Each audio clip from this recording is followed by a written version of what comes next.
Fighting for freedom, liberty, and the restoration of the Constitution. The Patrick Riggins Show. Call in now at 865-243-8255. That's 243-TALK. And now your host, Patrick Riggins. Welcome back to the Patrick Riggins Show. My multitasker is not multitasking. I'm your host, Patrick Riggins. And I possess the looks that kill, whatever that means. Tori, being a musician, you should know. If you have the looks that kill, does that mean you're so good looking you kill people who see you, or so ugly that you kill people? I would think it would be the latter. Yeah.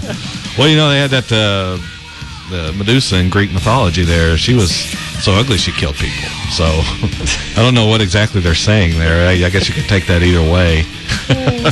I obviously can't figure out which button to press right now. So oh, that's okay. It's been a long day. It's Sunday afternoon, almost only coming up on 24 5. minutes left, but who's counting? Then you'll be heading to the house.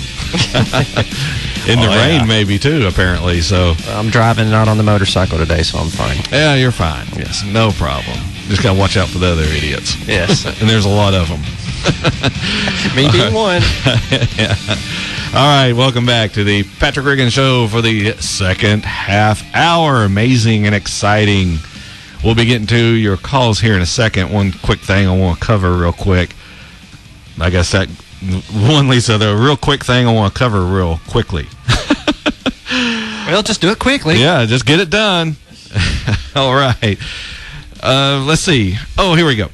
Judge Andrew Napolitano gave an interview a little while back, and for those of you who listened to the opening of the show, he is one of the people on the first of the show, one of the quotes, and also one of our favorite libertarian types. I thought, since he gave this interview, I'd like to play you a couple clips and listen to what he says about the upcoming election, because it addresses a lot of questions that a lot of libertarians are starting to have. He led off the interview by letting everyone know where he stands on the Romney versus Obama election. What I think is demonstrable. Mitt Romney's views are closer to Barack Obama's than they are to Ron Paul's or Thomas Jefferson's. I think that's demonstrable. I don't think there's any spin in that, and I think that could easily be demonstrated. So those of us who really yearn for a return to first principles, the natural law, the Constitution, a government that only has powers that we have expressly consented that it may have, are frustrated with the choice between Barack Obama and Mitt Romney. And it's a difficult choice to make. So, given these two choices, what does someone do?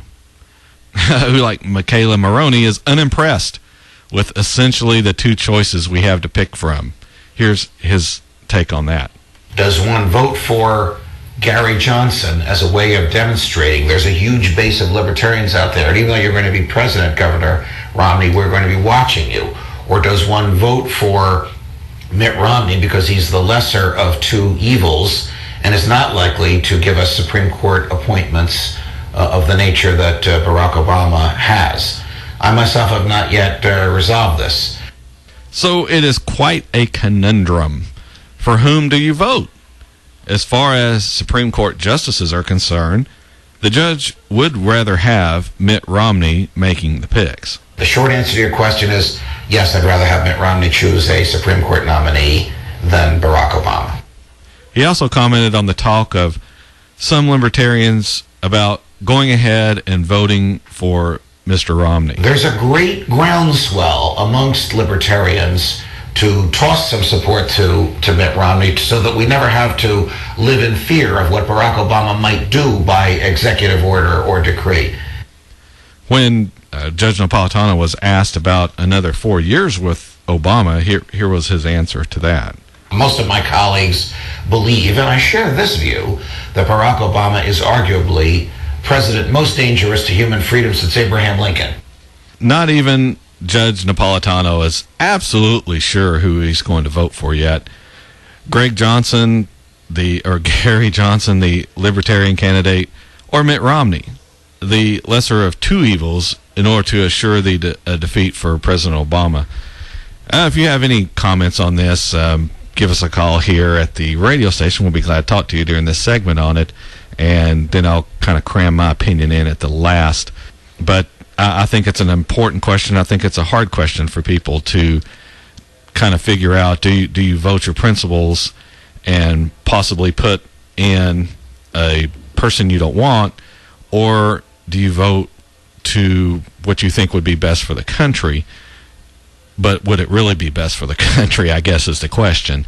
And I addressed this a little bit in the last segment, where I think the most important thing is to vote for the congressional representative whom you think is the best, because that is where the money gets allocated and funded. And if we can get that back, then we can rein in on all this executive power and this cult of personality that's going on, talking about putting all of our eggs in this one basket as far as the president's concerned, instead of trying to get out there and get good Congress representatives in.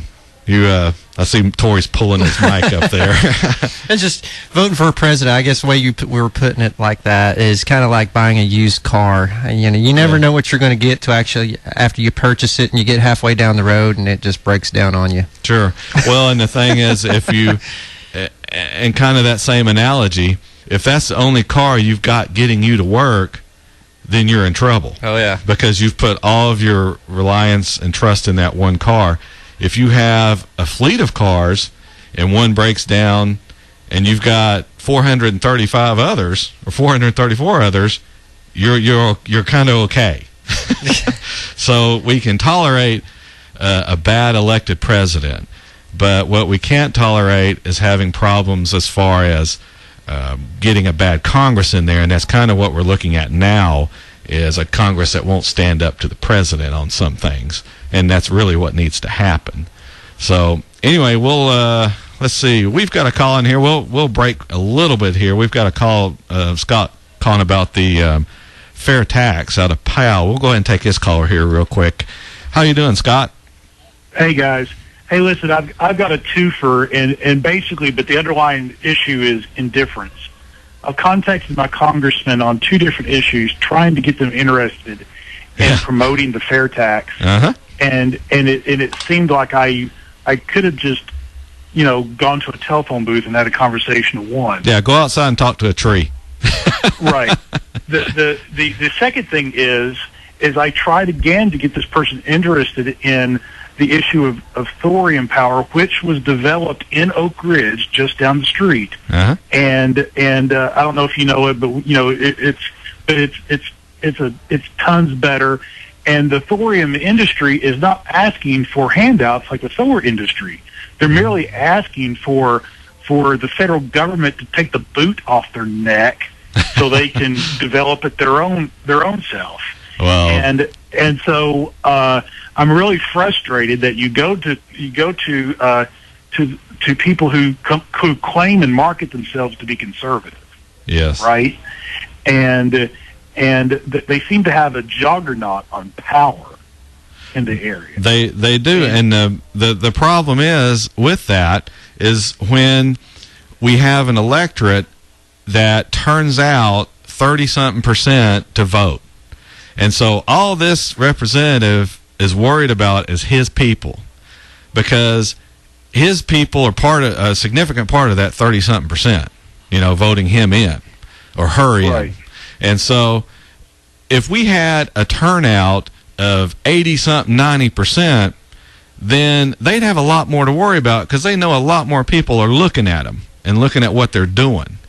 And it's just, as being somebody who's libertarian-minded, the whole idea of the fair tax seems like a no-brainer. We should have done it 30 years ago, type of thing. Sure. And so I'm just so frustrated that you can't find anyone who is either in the U.S. Senate or the U.S. House who will actually try to have a decent conversation with you about it. It just absolutely fascinates me. Yeah, how different they are. It is, and we're running up on the break here, Scott. Thank you for the call, and real quick, and the solution to this is, well, we're on the break here. I'll have the solution for this when we come back from the break.